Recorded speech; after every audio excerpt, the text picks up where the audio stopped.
Isn't she doing this wrong? I think she should add a bit more. Hearing the conversation, I look over at my daughter-in-law Cheryl, who seems utterly stunned. Cheryl looks panicked, holding an apple and just floundering about. Listening to the ongoing conversation between my husband and my son, I start to feel my anger boiling. My husband and son hang up after making their point clear to Cheryl. I lock eyes with Cheryl, who was trembling. She even drops the apple she was holding. Ignoring her distress, I ask, "Could you call them back?" Cheryl, nearly in tears, dials my husband again. While listening to the annoyed voices of my husband and son, I wonder what I should do.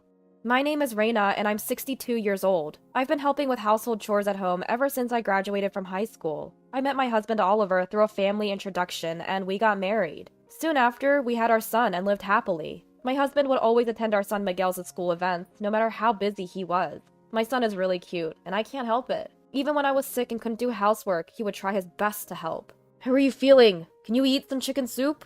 I had to smile when my husband cautiously brought over a pot of soup. It seems he made it after putting our son to bed. Seeing me laugh, my husband joined in, albeit awkwardly. Ever since our son got married, he no longer helps with household chores. But he's good to his wife Cheryl, so I guess it's okay. Sometimes when I'm not feeling well, I find myself craving my husband's chicken soup. I'll never forget the taste of that soup.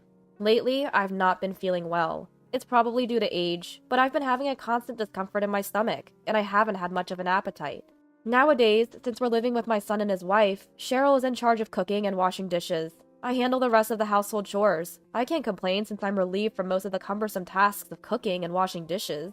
However, I've been feeling feverish lately, and usually lie down on the sofa after finishing the laundry. Just then, my husband walked into the living room. Feeling sluggish, I couldn't get up, but watched his movements carefully. Ignoring me, he passed by the sofa, went to the kitchen table, and started making coffee. The strong aroma of freshly brewed coffee made me cough involuntarily. Hearing that, my husband clicked his tongue softly and left the living room in a hurry once his coffee was ready. It's sad, but lately he's been so cold towards me. It's like I'm a burden to him. I can't pinpoint when things started going south. Somewhere along the line, this is what we've become. Thinking of how caring he used to be made me tear up, and I gently wiped my eyes with my sleeve. Tonight's dinner is meatloaf, but given my poor health, I opted for chicken soup. I'm fully aware of the hassle it takes to prepare a separate meal for one person, but lately, I can't stomach the same food as everyone else. Yet Cheryl, my son's wife, made me chicken soup without a hint of complaint. What a blessing she is in our family. "Mom, chicken soup again? Cheryl's gone through the trouble to make a nice dinner. Isn't it rude not to eat it?" "Don't say that, Miguel. I'm sure Reina feels bad enough as it is." Cheryl interjects with a chuckle. I smile wryly and let her comment slide. Though Cheryl is a bit blunt at times, she's an excellent cook and very considerate. Today's chicken soup was clearly made with my health in mind. She even added a touch of citrus zest to simulate my flagging appetite. As everyone else happily chatted and dug into their meatloaf, I sipped my chicken soup. Suddenly, I stopped. The soup tasted off. I can't describe it, but it had a chemical taste. At first, I thought it was the wax from the citrus zest, but even avoiding it didn't help. But even after avoiding the citrus peels to give it another taste test, something still felt off. I couldn't help but furrow my brows, catching my husband's attention, who gave me a stern look in return. Despite feeling guilty towards Cheryl, I left most of my plate untouched. Cheryl noticed and asked with concern, "Didn't it taste good?" Feeling cornered, I lied that I wasn't feeling well and let the moment pass. What did I do wrong? Days passed and I was feeling a bit better. Since Cheryl and my son had plans to go out, today was my turn to cook. Eager to finally get out of the house, I went shopping, but my body felt sluggish, perhaps from being bedridden due to my recent illness. Thinking it was just a lack of exercise, I decided to walk to the nearby supermarket. While waiting for the traffic light, a sudden chill ran through my body, and I felt my vision go dark. I instinctively squatted down, but now found myself sweating profusely. Passers-by glanced at me curiously as they walked by. I couldn't move from the spot, clutching my collar tightly, hearing the distant commotion of people and an ambulance siren, until I eventually lost consciousness. When I regained it, I was staring at a white ceiling. I was in a hospital room. Apparently, I had collapsed on the way to the store and had been brought in by an ambulance. "Oh, Reina, you're awake?" Turning towards the voice, I saw Cheryl standing by my bed. I tried to respond, but my body was uncooperative. For that, I couldn't be more grateful to Cheryl, who showed no signs of annoyance. Looking up to say thanks, something about Cheryl's face seemed different. I couldn't pinpoint it, but it scared me. Without noticing my discomfort, Cheryl took an apple from the fruit basket she probably brought for me. "Reina, you haven't been eating well lately, probably malnutrition. Eat this and get better soon." she said, peeling the apple with a fruit knife. Suddenly a phone rang. I wondered whose it was for a moment. It was Cheryl's. I knew I shouldn't, but I glanced at the screen. My husband's name was displayed. Cheryl, your phone's ringing. Oh, yes. Can you put it on speaker? My hands are full. While in the middle of peeling the apple, Cheryl hesitated for a second to put it down quickly, but gave up and said so. Doing as told, I answered the phone and pressed the speaker button. How is she? She just woke up. I'm peeling an apple for her right now. You're conscious again? What stamina you have. What's going on? You're awake already? From the start of the call, the conversation seemed to be off. Not quite what I expected from people who were supposedly worried about me. Especially my husband and son's part of the conversation made me uneasy. Didn't expect her to wake up this soon. Did we mess up somehow? Hey Cheryl, you've been skimping on the detergent lately, haven't you? Should we add a bit more? Detergent? What on earth are they talking about? I look over at Cheryl. She's holding an apple and her face is pale, trembling. Seeing her face, it clicked for me. It seems they've been adding detergent to my meals. Cheryl had been watching my expression change and finally dropped the apple she was holding. Meanwhile, the conversation between my husband and son continued, unabated. Even if we fix the detergent ratio, maybe just mixing it into the food isn't enough. Yeah, I'd like that insurance money sooner rather than later. Maybe we should mix it into her drinks next time. It's amazing she hasn't noticed. She won't notice. This is someone who doesn't even realize she's despised. Laughing heartily, my husband and son ended the call. I clenched the bedsheets, biting my lip. How did things turn so dark? Why must I suffer this way at the hands of my husband, son, and even my daughter-in-law? What did I do to deserve this? There are no answers, no matter how much I think about it. I shot Cheryl a fierce glare. She's trembling. Probably never expected their plot would be revealed like this. She panics, fidgeting with her hands. Taking advantage of the moment, I pull my cell phone from my bag. I open the recording app and say to Cheryl, "Call them again." What? Call my husband. Again. Overwhelmed by my urgency, Cheryl dials the number. After a few rings, the call connects. What's up, Cheryl? Did she finally kick the bucket?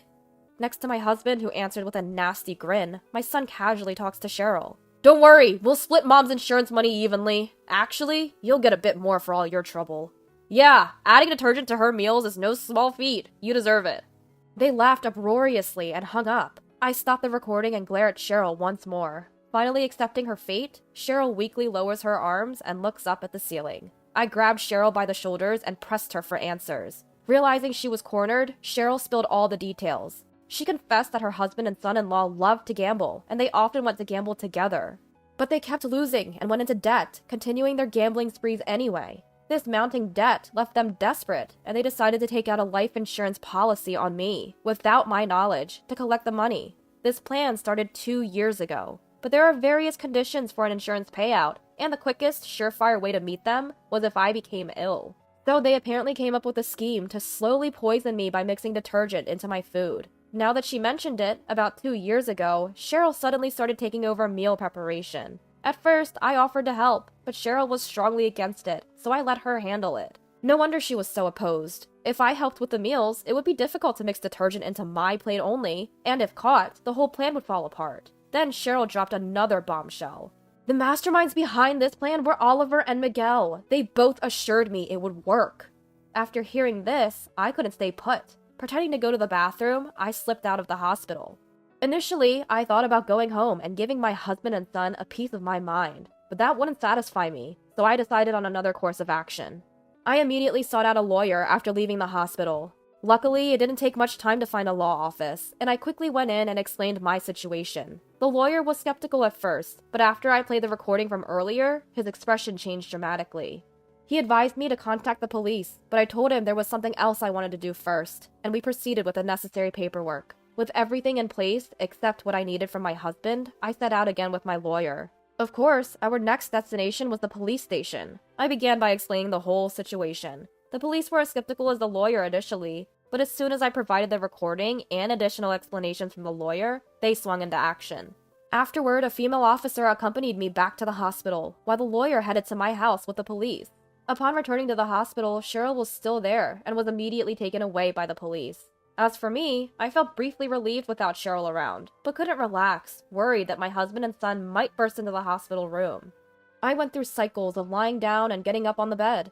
Eventually, a nurse came to check on me. I had to explain a lot, but it distracted me a bit. The nurse was shocked by my story and seemed speechless. She remembered the policewoman and Cheryl leaving earlier and went back to the nurse station to process my admission for the day. I can't say how much time had passed, but eventually a different pair of police officers visited me in the hospital room. Worried that my husband and son had escaped, I listened to their updates, fighting back tears.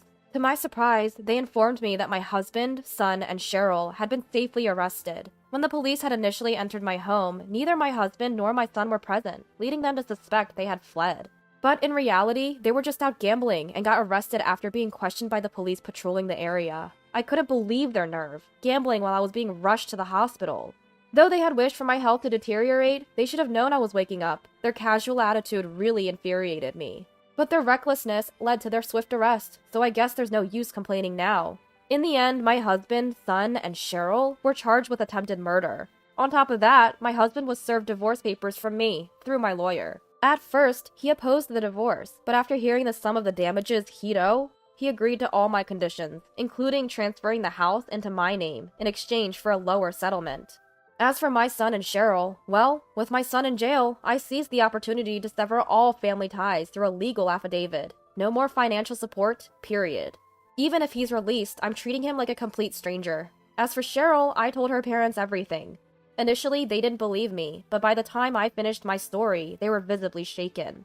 And sincerely apologized. Unexpectedly, Cheryl's mother left the room and returned with a thick envelope. Inside the envelope was $50,000. As I stood there in disbelief, they both continued to apologize profusely. It seemed like they intended this as compensation. I tried to decline several times, but they insisted, almost in tears, that I should accept it, so I finally did. Time passed and I found myself back in good spirits.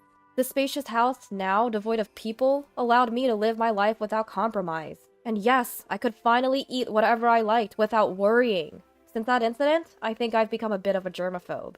When doing the dishes, I minimize the use of soap. I still think it's a waste of water, but I make sure to thoroughly rinse off any soap. It's not just for dishes, I extend this habit to showering and laundry too. If I don't, I hesitate to even put things in my mouth or on my body. While my husband, son, and Cheryl are certainly to blame for this change, I think I'll gradually get better. Because they're not in my house anymore, I have the freedom to live as I please. Some may think I'm emotionally scarred, but from my perspective, I feel utterly relieved and refreshed. I've switched to a new cell phone. The incriminating voice recordings have been turned over to the police, and honestly, just keeping that phone would have felt disgusting. As I think about the freedom my new phone represents, I'm motivated to try things I've never dared before. Maybe I'll get into the trending world of cooking live streams.